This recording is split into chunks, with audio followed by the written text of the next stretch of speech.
नमस्कार। देश को सादगी भरी सियासत सिखाने वाले गोवा के मुख्यमंत्री मनोहर पर्रिकर अब हमारे बीच नहीं हैं।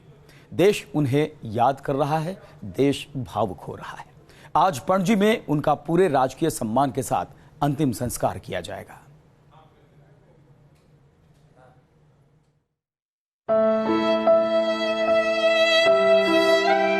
बड़े बड़े पदों पर रहने के बावजूद भी निष्कलंक जीवन रहा।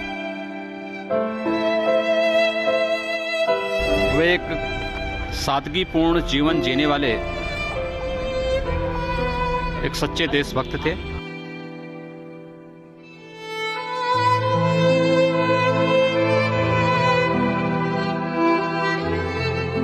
जीवन के अंतिम क्षणों तक बराबर अपने को उन्होंने सक्रिय बनाए रखने की कोशिश की।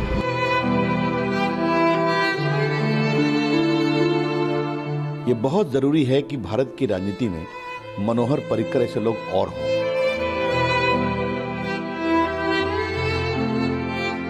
दूसरी विचारधारा के थे, लेकिन व्यक्तिगत तौर पर वो अच्छे थे। मनोहर पर्रिकर अब इस दुनिया में नहीं है, लेकिन उनकी सादगी भरी सियासत और शख्सियत की चमक अटल रहेगी। देश उन्हें याद कर रहा है। पक्ष हो या विपक्ष, आम हो या फिर खास, हर कोई उन्हें श्रद्धांजलि दे रहा है, उनके जीवन दर्शन को याद कर रहा है। ऐसे थे हमारे पर्रिकर। बचपन से एक कार्यकर्ता के नाते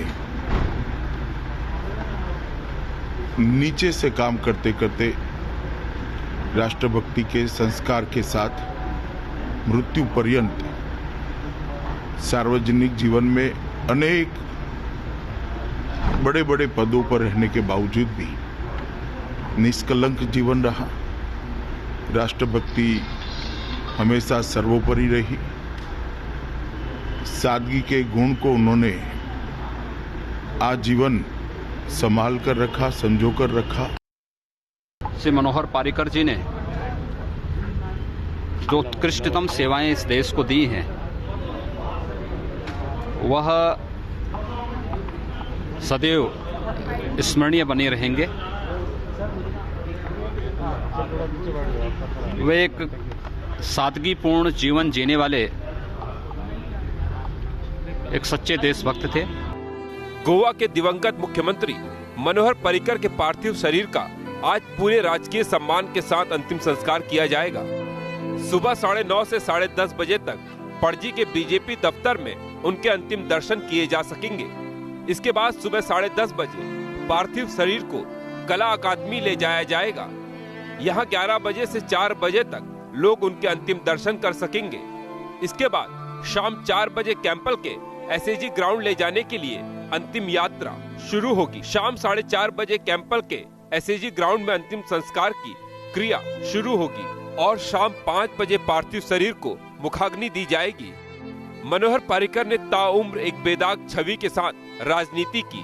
बड़े से बड़े पद ने भी उनकी सादगी को फीका नहीं पड़ने दिया। यही वजह है उनसे अलग विचारधारा रखने वाले भी उनकी शख्सियत के मुरीद हैं। मनोहर पर्रिकर जी की अचानक और बेवकत मौत से बहुत सदमा पहुंचा।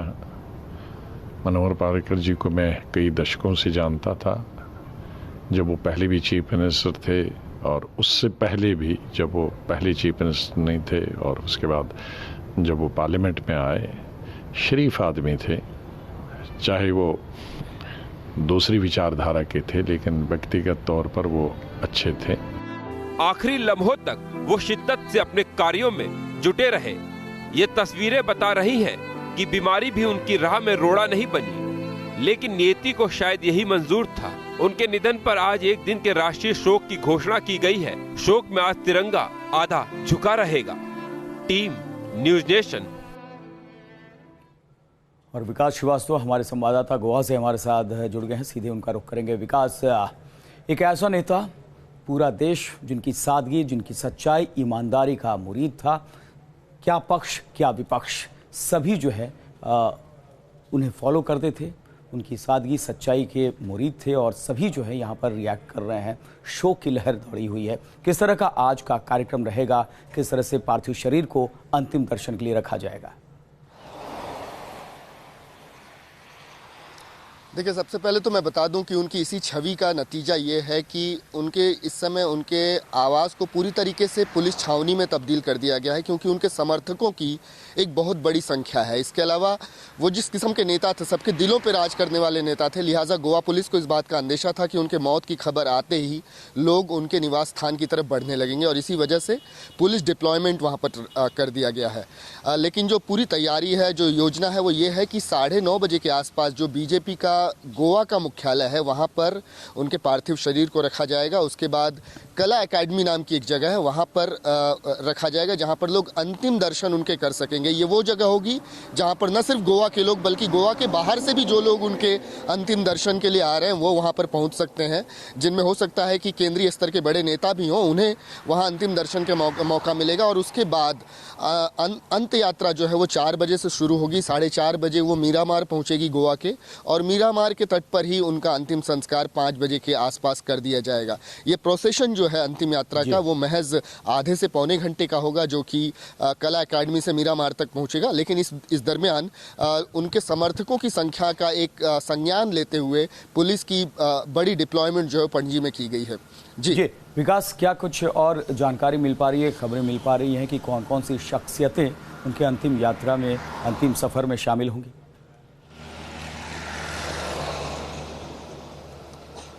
देखिए, कल देर रात तक हमें कुछ बीजेपी के आला नेताओं की खबर मिली थी कि वो गोवा पहुंच रहे हैं, लेकिन जिस किस्म से मनोहर पर्रिकर की छवि थी कि उन्हें अलग विचारधारा के लोग भी पसंद करते थे, वो जो विपरीत विचारधारा के लोग थे वो भी पसंद करते थे, तो ये भी उम्मीद लगाई जा रही है कि कुछ कांग्रेस या फिर विपक्षी दलों के नेता भी जो है इस अंतिम संस्कार में पहुंचेंगे। कुछ संघ से जुड़े हुए लोग पहुंचेंगे, क्योंकि जड़ें जो थीं वो संघ की थीं। खुद प्रचारक रहे थे मनोहर पर्रिकर, तो उस संघ से भी कुछ लोगों के आने की उम्मीद है। लेकिन इतना ज़रूर है कि गोवा में उनकी फ़ैन फॉलोइंग ज़बरदस्त थी, उनके समर्थकों की बहुत बड़ी संख्या थी, लोग उन्हें बहुत बेहद चाहते थे। और इसी वजह से ये जब अंत यात्रा निकलेगी तो सड़कें जो हैं पटी पड़ी होंगी पणजी की, इतना तय है, और इसी वजह से डिप्लॉयमेंट उस हिसाब से रखे गए। बिल्कुल विकास, जिस छवि के ये नेता थे मनोहर पर्रिकर, ऐसा माना जाता है कि ऐसे लोग, ऐसे राजनेता आज के दौर में बहुत कम हैं। किस तरह से उनके इस सफर को देखा जाता रहा है?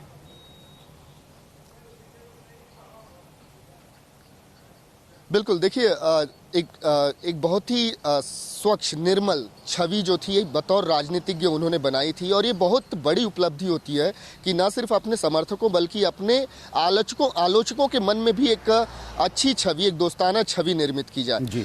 ऊंचे पदों पर है, इसके बावजूद उनका करियर बेदाग रहा। अमूमन ऐसा राजनेताओं के साथ होता नहीं है, जब वो ऊंचे पदों पर चल जाते हैं कोई ना कोई विवाद जुड़ जाता है, लेकिन पूरा उनका जो राजनीतिक सफ़र रहा है बेदाग रहा है, और यही वजह है कि लोग उन्हें बेहद पसंद करते थे। मैं खुद ऐसे कई लोगों को जानता हूं जो उनके आलोचक तो रहे हैं, लेकिन इसके बावजूद उन्हें नापसंद करने जैसी कोई बात नहीं थी। उनके करियर को एक आइडियल करियर के तौर पर लेते हैं, एक आदर्श राजनेता के तौर पर उन्हें देखा गया था, और यही खूबी थी जो उन्हें दूसरे राजनीतिज्ञों से अलग बनाती थी। जी बिल्कुल, तमाम ये खूबियाँ जो दूसरे राजनेताओं से अलग बनाती हैं। बहुत बहुत शुक्रिया तमाम जानकारी के लिए विकास। आप नज़र बनाए रखिए, आगे भी आपसे अपडेट लेंगे। तो पूरे देश की नज़रें जो हैं वो गोवा पर टिकी हुई हैं, जहां पर अंतिम सफ़र पर मनोहर पर्रिकर निकलेंगे। उनके पार्थिव शरीर को अंतिम दर्शन के लिए भी रखा जाएगा। क्या कार्यक्रम है हम आपको बताते हैं।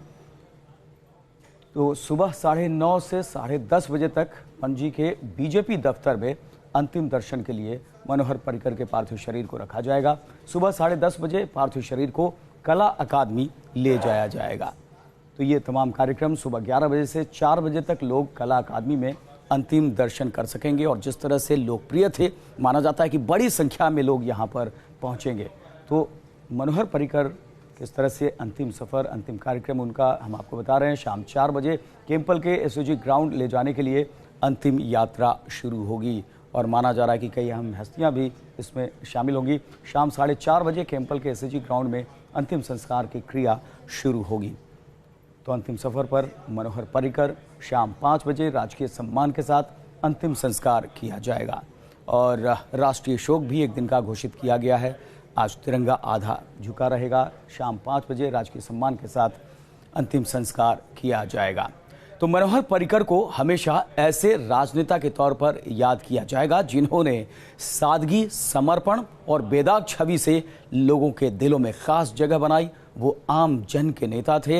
एक छोटे से राज्य से राजनीतिक करियर शुरू करने वाले मनोहर पर्रिकर ने मेहनत और ईमानदार जानता हूं जो उनके आलोचक तो रहे हैं, लेकिन इसके बावजूद उन्हें नापसंद करने जैसी कोई बात नहीं थी। उनके करियर को एक आइडियल करियर के तौर पर लेते हैं, एक आदर्श राजनेता के तौर पर उन्हें देखा गया था और यही खूबी थी जो उन्हें दूसरे राजनीतिज्ञों से अलग बनाती थी। जी बिल्कुल, तमाम ये खूबियां जो दूसरे राजनेताओं से अलग बनाती हैं। बहुत बहुत शुक्रिया तमाम जानकारी के लिए विकास। आप नज़र बनाए रखिए, आगे भी आपसे अपडेट लेंगे। तो पूरे देश की नज़रें जो हैं वो गोवा पर टिकी हुई हैं, जहां पर अंतिम सफ़र पर मनोहर पर्रिकर निकलेंगे। उनके पार्थिव शरीर को अंतिम दर्शन के लिए भी रखा जाएगा। क्या कार्यक्रम है हम आपको बताते हैं। तो सुबह 9:30 से 10:30 बजे तक पणजी के बीजेपी दफ्तर में अंतिम दर्शन के लिए मनोहर पर्रिकर के पार्थिव शरीर को रखा जाएगा। सुबह 10:30 बजे पार्थिव शरीर को कला अकादमी ले जाया जाएगा। तो ये तमाम कार्यक्रम सुबह 11 बजे से 4 बजे तक लोग कला अकादमी में अंतिम दर्शन कर सकेंगे। और जिस तरह से लोकप्रिय थे, माना जाता है कि बड़ी संख्या में लोग यहाँ पर पहुँचेंगे। तो मनोहर पर्रिकर किस तरह से अंतिम सफ़र, अंतिम कार्यक्रम उनका हम आपको बता रहे हैं। शाम 4 बजे केम्पल के एसओजी ग्राउंड ले जाने के लिए अंतिम यात्रा शुरू होगी और माना जा रहा है कि कई अहम हस्तियां भी इसमें शामिल होंगी। शाम 4:30 बजे केम्पल के एसओजी ग्राउंड में अंतिम संस्कार की क्रिया शुरू होगी। तो अंतिम सफ़र पर मनोहर पर्रिकर शाम 5 बजे राजकीय सम्मान के साथ अंतिम संस्कार किया जाएगा। और राष्ट्रीय शोक भी एक दिन का घोषित किया गया है। आज तिरंगा आधा झुका रहेगा। न उनके रहन सहन में कोई बदलाव आया, न लोगों से मिलने जुलने के अंदाज में।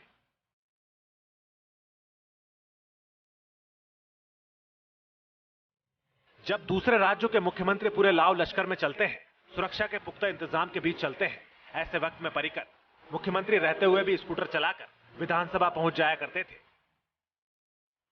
मुख्यमंत्री रहते हुए भी वो कभी सरकारी आवास में नहीं रहे, हमेशा अपने घर में ही रहे। जब पर्रिकर केंद्र सरकार में रक्षा मंत्री थे, तब भी कभी खुद पर फिजूल खर्ची नहीं की। हवाई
रहे मनोहर पर्रिकर। सूरज अरोड़ा हमारे संवाददाता दिल्ली से हमारे साथ जुड़ गए हैं।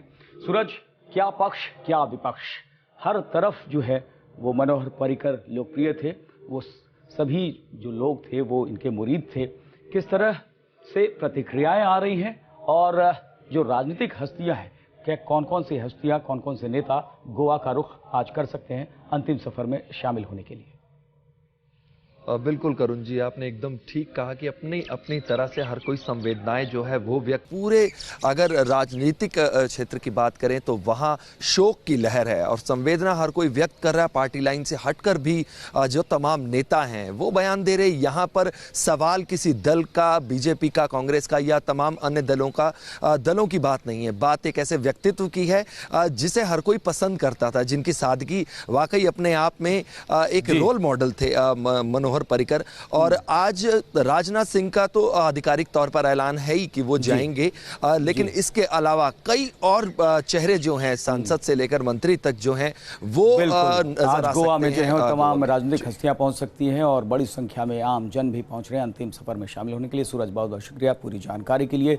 तो मनोहर पर्रिकर एक ऐसे शख्स एक ऐसी शख्सियत, एक ऐसे नेता जो इंजीनियर से रक्षा मंत्री, गोवा के मुख्यमंत्री के पद तक वो पहुंचे। किस तरह का सियासी सफर रहा, आइए हम आपको बताते हैं। 24 अक्टूबर 2000 में पहली बार गोवा के सीएम बने थे मनोहर पर्रिकर। अपने बूते बीजेपी को सत्ता तक पहुंचाया। 5 जून 2002 को दोबारा मुख्यमंत्री पद के लिए चुने गए मनोहर पर्रिकर। सियासी सफर हम आपको बता रहे हैं। 2005 में गोवा में विपक्ष के नेता रहे और हर वक्त लोकप्रिय रहे। ये लोकप्रियता के शिखर पर चढ़ते रहे। 2012 से 2014 तक एक बार फिर से मुख्यमंत्री रहे और नवंबर 2014 में देश के रक्षा मंत्री बने थे और 13 मार्च 2017 तक रक्षा मंत्री रहे और उसके बाद एक बार फिर से गोवा के सीएम बने मार्च 2017 में। और खबरों का सफर जारी है, आप बने रहिए न्यूज़ नेशन के साथ।